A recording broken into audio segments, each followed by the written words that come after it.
السلام علیکم ورحمۃ اللہ وبرکاتہ۔ بسم اللہ الرحمن الرحیم۔ آج عقیدہ امامت و خلافت کے حوالے سے اہل تشیع کی جو ایٹم بم دلیل ہے، مرکزی ان کی دلیل، اس کے متعلق آج انشاءاللہ العزیز گفتگو ہوگی، اور وہ دلیل ہے روایت دعوت ذو العشیرہ۔ روایت دعوت ذو العشیرہ کا معنی ہے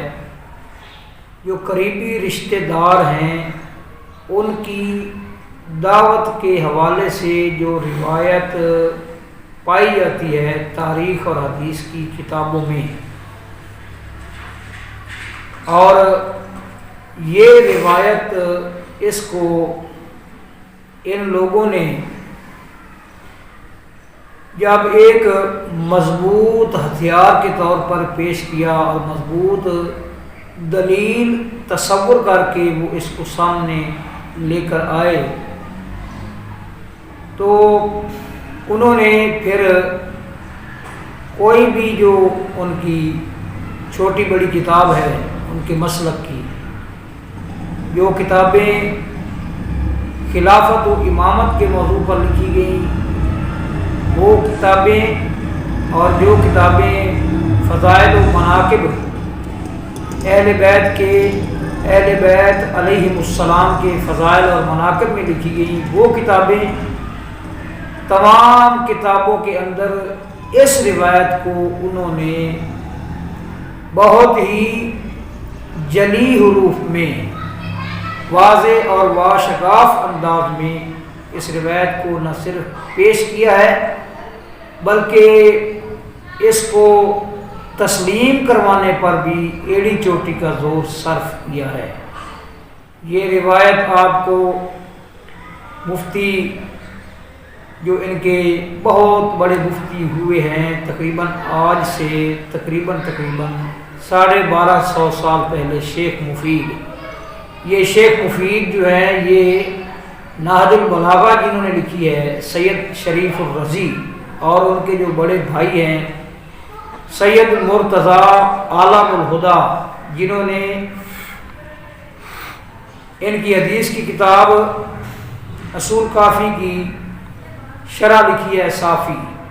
اور تنزیہ الانبیاء انہوں نے ایک کتاب لکھی ہے۔ یہ دونوں بھائی جو ہیں نہج البلاغہ لکھنے والے سید شریف رضی اور سید مرتضیٰ عالم الہدیٰ، یہ دونوں شیخ مفید کے شاگرد ہیں، بلکہ شیخ مفید کے حالات میں یہ بات لکھی ہوئی ہے کہ حضرت فاطمہ رضی اللہ تعالی عنہا و سلام اللہ علیہا 2 بچوں کو لے کر شیخ مفید کے خواب میں آئیں۔ ان میں سے ایک بچہ سید شریف الرضی تھا اور دوسرا سید مرتضیٰ عالم الہدیٰ وہ تھا، اور حضرت فاطمہ رضی اللہ تعالی عنہا و سلام اللہ علیہا نے باقاعدہ استدعا کی اور درخواست کی شیخ مفید سے کہ وہ ان دونوں بچوں کو پڑھائیں، اور پھر انہوں نے ان دونوں بچوں کو پڑھایا۔ آگے چل کر جو آیان شیعہ کے اندر شمار ہوئے اور جنہوں نے منظر کے اوپر شہرت اور پذیرائی کے حوالے سے قبضہ جما لیا، یعنی بہت شہرت حاصل کی۔ شیخ مفید کی کتاب ہے الارشاد، اس کے اندر بھی یہ روایت آپ کو ملے گی، اور اس روایت کے اوپر جو انحصار ہے مسلکی دعوے کا وہ بھی بڑے زور شور کے ساتھ نظر آئے گا۔ منہاج الکرامہ کے اندر آپ کو یہ روایت ملے گی، ابن مطہر حلی نے جو خلافت و امامت کے موضوع پر کتاب لکھی، یہ روایت آپ کو المراجعات کے اندر ملے گی جو عبد الحسین شرف الدین الموسوی نے لکھی، اور یہ روایت آپ کو ائمہ اثنا عشر کے اندر ملے گی جو کہ طالب جوہری نے لکھی۔ اس کے علاوہ یہ روایت آپ کو نہج البلاغہ کی شروحات میں ملے گی، جو شروحات مثلا مختلف لوگوں نے لکھی، نہج البلاغہ کی مفتی عبدہو نے لکھی، اسی طرح جو مشہور سائنسدان ہوئے ہیں ابن الہیثم بحرانی، انہوں نے اس کی شرح لکھی، اور پھر اس کے جو ترجمے ہوئے ہیں مرزا یوسف حسین لکھنوی نے جو ترجمہ کیا ہے، رئیس امروئی نے جو ترجمہ کیا ہے، مفتی جعفر حسین نے جو ترجمہ کیا ہے، اس کے علاوہ اور بہت سی کتابیں جو کہ اہل بیت علیہم السلام کے فضائل اور مناقب میں لکھی گئیں، ان تمام کتابوں کے اندر یہ روایت جو ہے وہ نہ صرف درج کی گئی بلکہ اس کے جو باقی طرق تھے کئی کتابوں کے اندر وہ تمام طرق بھی جمع کیے گئے، مختلف سندوں کے ساتھ یہ روایت جو ہے نا وہ جتنی تعداد میں پائی گئی ہے کتابوں کے اندر، اتنی ہی تعداد میں جو ہے نا وہ اس روایت کو، اس کے تمام طرق کو اور تمام سندوں کو ایک جگہ جمع کر کے لوگوں کو یہ دعوت دی گئی ہے کہ اس پر غور کریں، یہ خلافت و امامت کے حوالے سے کتنی مستند روایت ہے اور کتنی مشہور روایت ہے اور کتنی فیصلہ کن اور دو ٹوک روایت ہے کہ اللہ تبارک و تعالی نے اپنے رسول صلی اللہ تعالی علیہ وسلم سے حضرت علی رضی اللہ تعالی عنہ کی خلافت و ولایت و وصایت کا اعلان کروایا اس روایت کے ذریعے۔ تو میرے بھائیوں، یہ بہت بڑی دلیل ہے ان کی، اور یہ سچی بات ہے کہ کسی بھی مسلک کی جو دلیل ہوتی ہے اس پر، اس کے پس و پیش پر، اس کے ما لہ و ما علیہ پر پوری طرح توجہ دینی چاہیے، ایمانداری کے ساتھ خالی ذہن ہو کر توجہ دینی چاہیے۔ تو الحمدللہ ہم نے اس روایت کو بہت ہی غور کے ساتھ، محمد حسین نجفی صاحب نے جو کتاب لکھی ہے اثبات الامامت، اس کے اندر بھی یہ روایت بالکل موجود ہے، اس کے اندر بھی، اور ان کی اور کتابوں کے اندر بھی، ان کی جو تفسیر ہے اس تفسیر کے اندر بھی۔ تو یہ روایت کیا ہے؟ روایت یہ ہے کہ اللہ تبارک و تعالیٰ نے جب آپ اپنے نبی صلی اللہ تعالیٰ علیہ وسلم کو یہ حکم دیا وَأَنذِرْ عَشِيرَتَكَ الْأَقْرَبِينَ کہ اپنے قریبی رشتہ داروں کو ڈرائیے، تو آپ علیہ السلام نے اپنے قریبی رشتہ داروں کو جمع کیا، جن کے اندر حضرت علی رضی اللہ تعالی عنہ بھی تھے، ابو طالب بھی تھے، ابو لہب بھی تھا، اس کے اندر ابو جہل بھی تھا، جو قریبی رشتہ دار تھے آپ علیہ السلام کے، جو ہے نا وہ خاندانی رشتہ دار جو کہ قبیلہ بنو ہاشم سے تعلق رکھتے تھے، ان تمام کو اللہ کے نبی صلی اللہ تعالی علیہ وسلم نے جمع کیا۔ ایک دن تو ایسا ہوا پہلے دن کہ آپ علیہ السلام نے ان کے ساتھ بات چیت کی، تو وہ لوگ آپ کی بات پر توجہ دیے بغیر اور اس کو غور سے سنے بغیر اٹھ کر چلے گئے۔ دوسرے دن آپ علیہ السلام نے پھر ان کو دعوت دی، ان کے لیے کھانے کا اہتمام کیا، اور جب وہ لوگ جمع ہو گئے تو ایک دم اللہ کے نبی صلی اللہ تعالی علیہ وسلم کھڑے ہوئے اور آپ نے فرمایا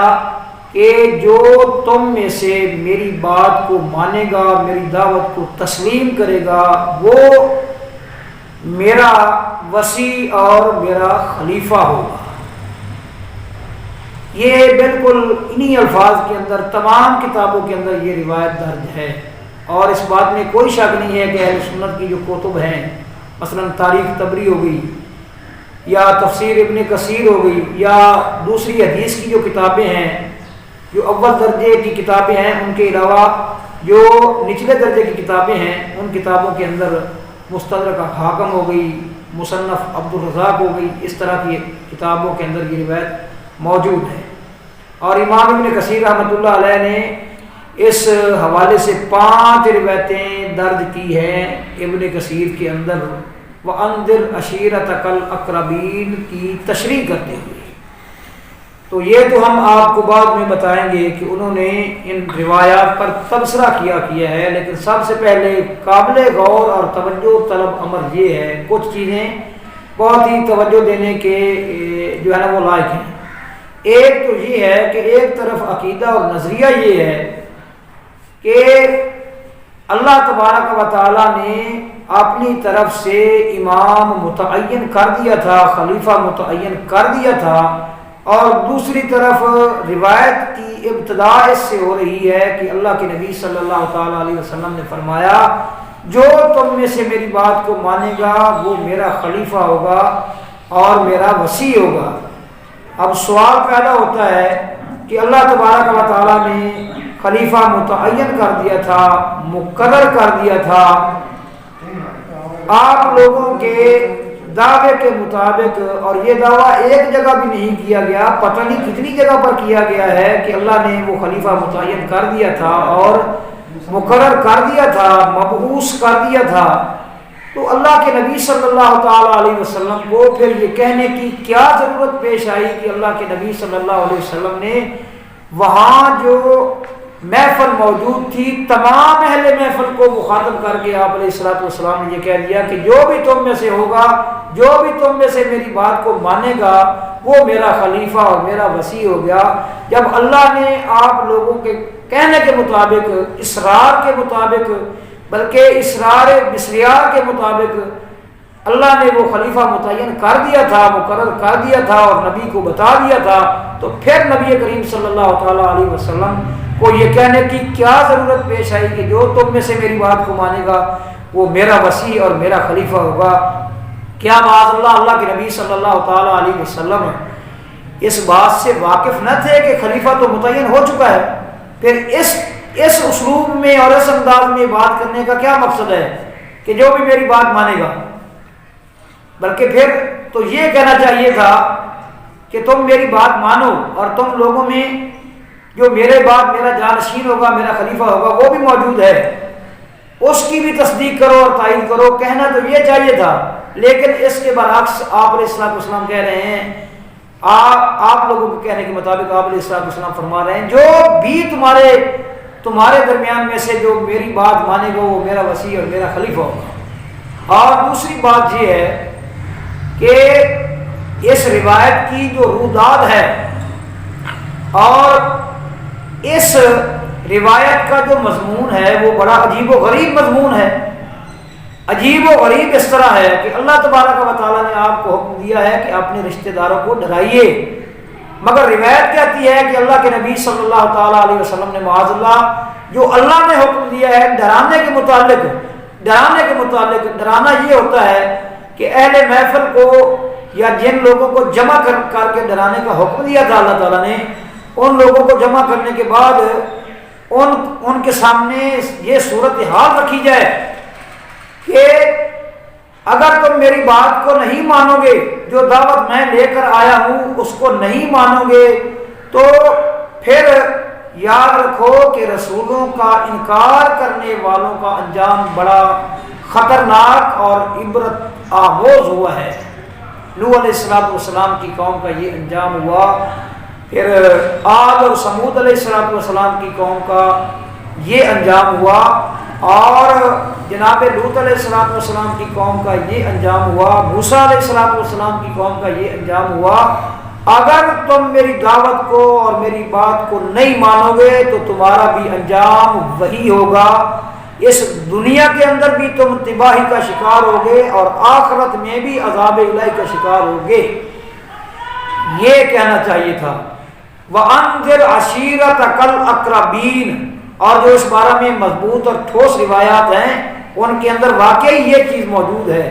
کہ اپنے آپ کو بچا لو، اپنے آپ کو درست راستے پر لے آؤ۔ لیکن یہ جو روایت ہے دعوت ذو العشیرہ والی، اس کی تو کہانی ہی کچھ اور ہے۔ اس کی کہانی یہ ہے کہ اللہ نے آپ کو ڈرانے کا حکم دیا ہے مگر آپ نے ڈرایا نہیں، آپ نے وہاں جا کر بشارت جو ہے وہ بشارت کا روپ اختیار کر لیا، بشارت دینا شروع کر دی کہ جو تم میں سے میری بات مانے گا وہ میرا وصی ہوگا، میرا خلیفہ ہوگا، میرا جانشین ہوگا۔ یہ کیسے ممکن ہے کہ اللہ کے نبی صلی اللہ تعالیٰ علیہ وسلم کو اللہ تعالیٰ حکم اور دے اور نبی کریم صلی اللہ تعالیٰ علیہ وسلم اس پر عمل نہ کریں، بلکہ آپ علیہ السلام کچھ اور جا کر کہیں محفل کے اندر؟ اللہ نے ڈرانے کا حکم دیا ہے، وہاں بشارت کا حکم تو نہیں دیا۔ بشارت اور انذار کے درمیان بعد المشرقین ہے، دونوں کے درمیان زمین و آسمان کا فرق ہے۔ تو یہ روایت کا یہ جو مضمون ہے نا، یہ مضمون ہی بتا رہا ہے کہ یہ روایت بالکل بے سر و پا روایت ہے، اس کی کوئی حقیقت ہے ہی نہیں ہے۔ جب آپ نے کسی کو دلیل دینی ہوتی ہے، کسی کو قائل کرنا ہوتا ہے، تو آپ کے ذمے ہے کہ دلیل ایسی لے کر آئیں کہ جس کے اندر کوئی جھول نہ ہو، کوئی محلال نہ ہو، کوئی کمزوری نہ ہو۔ میرے بھائی اس روایت میں تو سارے کا سارا مقدمہ ہی بگاڑ کر رکھ دیا ہے۔ اور پھر جو ہے نا، میں امام ابن کثیر رحمۃ اللہ علیہ، انہوں نے تفسیر ابن کثیر کے اندر یہ روایت 5 سندوں کے ساتھ ذکر کی ہے، اور اس کے علاوہ بھی اہل سنت کے مصادر اور مراجع میں یہ روایت موجود ہے، کوئی شک نہیں ہے۔ صرف یہی روایت تو نہیں موجود، پتہ نہیں کتنی ایسی روایات موجود ہیں اہل سنت کے مصادر میں بھی جن کی کوئی حقیقت نہیں، لا تعالی تحتہ، جن کی کوئی حقیقت نہیں ہے اور بے سر و پا روایات ہے۔ اور میں یہ دعویٰ کرتا ہوں، امام ابن کثیر رحمۃ اللہ علیہ نے 5 کی 5 روایتیں درج کرنے کے بعد آخر میں تبصرہ کیا ہے کہ یہ روایتیں پرلے درجے کی موضوع اور من گھڑت روایات ہیں، کیونکہ یہ روایتیں ایک طرف تو اللہ کے رسول صلی اللہ تعالی علیہ وسلم جو ہیں ان کی جو سنجیدگی ہے، ان کی تبلیغ کے معاملے میں جو سنجیدگی ہے، اس سنجیدگی کو ٹارگٹ کر رہی ہیں کہ اللہ کے نبی کو اللہ نے اور حکم دیا ہے، اور نبی کریم صلی اللہ تعالی علیہ وسلم نے وہاں جا کر کچھ اور کہا ہے، جو اللہ نے حکم دیا ہے وہ نہیں کیا، معاذ اللہ ثم معاذ اللہ۔ اور دوسری بات یہ ہے کہ میں آپ کو یہ یقین کے ساتھ کہتا ہوں، اور اہل سنت کی کتابوں سے نہیں، اہل سنت کی کتابوں کے حوالے سے نہیں، اہل تشیع جو اس روایت کو بہت زیادہ جو ہے نا، اس روایت کی بنیاد پر بڑے بڑے دعوے بھی گھارتے ہیں، اور تقریروں کے اندر اور مناظروں کے اندر اور محافل کے اندر اور مجالس کے اندر،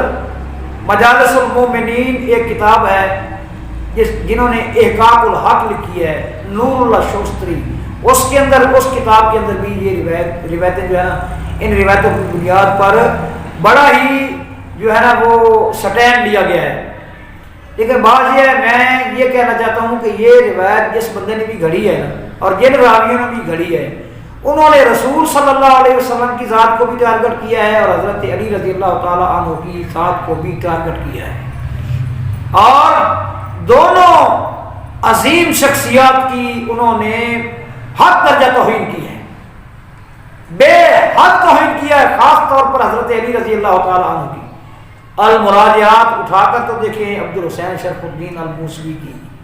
اور یہ الارشاد اٹھا کر تو دیکھیں، منہاج الکرامہ اٹھا کر تو دیکھیں،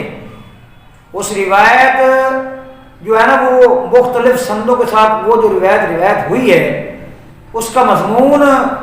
جو ہے نا ابتدائی طور پر وہ رسول صلی اللہ علیہ وسلم کو ٹارگٹ کر گیا، جس طرح کہ اس نے کیا، جس طرح کہ میں نے بتایا ہے،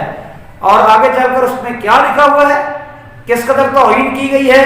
علی رضی اللہ تعالی عنہ کی۔ روایت کے اندر یہ الفاظ موجود ہیں اس دعوت ذو العشیرہ والی روایت میں کہ اللہ کے نبی صلی اللہ علیہ وسلم نے جو ہی یہ صدا بلند کی،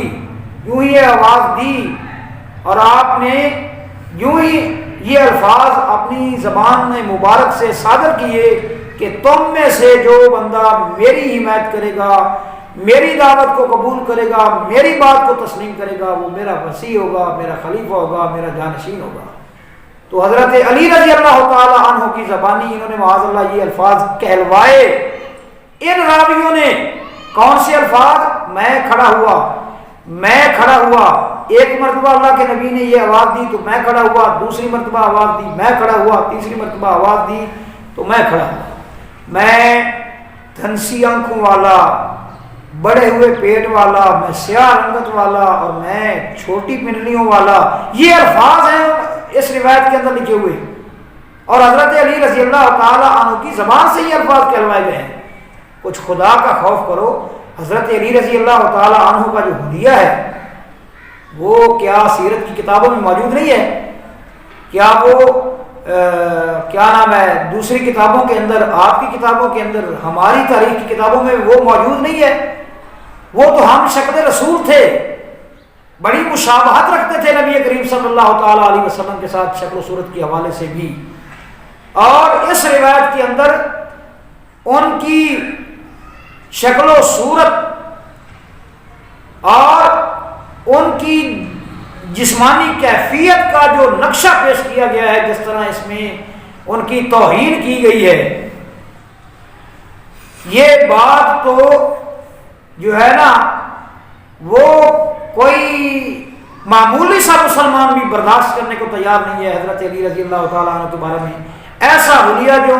ایسا نقشہ جو ان کا جو پیش کیا گیا ہے اس روایت کے اندر اور ان روایتوں کے اندر،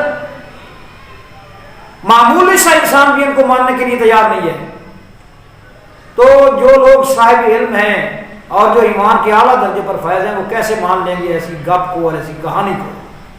جس کہانی نے اور جس گپ نے ایک طرف رسول کی ذات کو اجاگر کیا اور دوسری طرف حضرت علی رضی اللہ تعالی عنہ کا جو ان کا جو منظور نظر حلیہ تھا، بڑے خوبصورت تھے، بڑے وجیح تھے حضرت علی رضی اللہ تعالی عنہ، ان کو کس انداز میں پیش کیا، اور پھر اپنے اصول کی کتابوں میں جا کر دیکھیں کیا لکھا ہوا ہے۔ آپ لوگوں کی اصول کی کتابوں میں کیا لکھا ہوا ہے؟ خلافت و امامت اور خلیفہ و امام کی جو شرائط ہیں اس حوالے سے کیا لکھا ہوا ہے؟ ان کتابوں کے اندر لکھا ہوا ہے کہ خلیفہ اور امام وہ ہوگا جس کے اندر نہ کوئی خلقی عیب ہوگا، نہ کوئی خلقی عیب ہوگا، نہ کوئی اس کے اندر پیدائشی طور پر اس کی یعنی اس کی جو جسامت ہے اس کے اندر کوئی عیب ہوگا، اور نہ ہی اس کے اندر کوئی اس کے کردار کے اندر کوئی عیب ہوگا۔ اور الحمدللہ ثم الحمدللہ ہم یہ تسلیم کرنا اپنا ایمانی فرض سمجھتے ہیں کہ حضرت علی رضی اللہ تعالی عنہ کے نہ تو کوئی کردار میں کوئی عیب ہے اور نہ ہی ان کی جسامت میں کوئی عیب ہے، مگر یہ روایت جو ہے یہ حضرت علی رضی اللہ تعالی عنہ کی خلق، ان کی پیدائش، ان کی بناوٹ، ان کی جسامت میں عیب ظاہر کر رہی ہے۔ اس لیے آپ لوگوں کے اصول جو ہے اس بارے میں، اصول کی جو کتابیں ہیں، ان اصول کی کتابوں کی روشنی میں بھی یہ روایت تو پیش نہیں کی جا سکتی، پیش ہی نہیں کی جا سکتی خلافت و امامت کے حوالے سے۔ اس کو تسلیم کرنا یا کروانا تو دور کی بات ہے۔ اس لیے میرے بھائیوں، یہ ساری کی ساری یہ دعوت ذل عشیرہ والی جو ان الفاظ میں جو روایات منقول ہیں یا مرقوم ہیں، یہ تمام کی تمام روایات جو ہیں وہ معیار سے گری ہوئی ہیں اور من گھڑت ہیں، اور ان کی کوئی حقیقت نہیں ہے، لا طائل تحتہم، ان کی کوئی حقیقت نہیں ہے۔ اس لیے خلافت و امامت کے حوالے سے یہ جو ایٹم بم دلیل آپ لوگوں نے پیش کی ہے، یہ دلیل جو ہے وہ ان اعتراضات کی وجہ سے، ان ایمان افروز اعتراضات کی وجہ سے یہ دلیل مسمار ہو کر رہ جاتی ہے۔ اللہ تعالیٰ سمجھنے کی توفیق کرے۔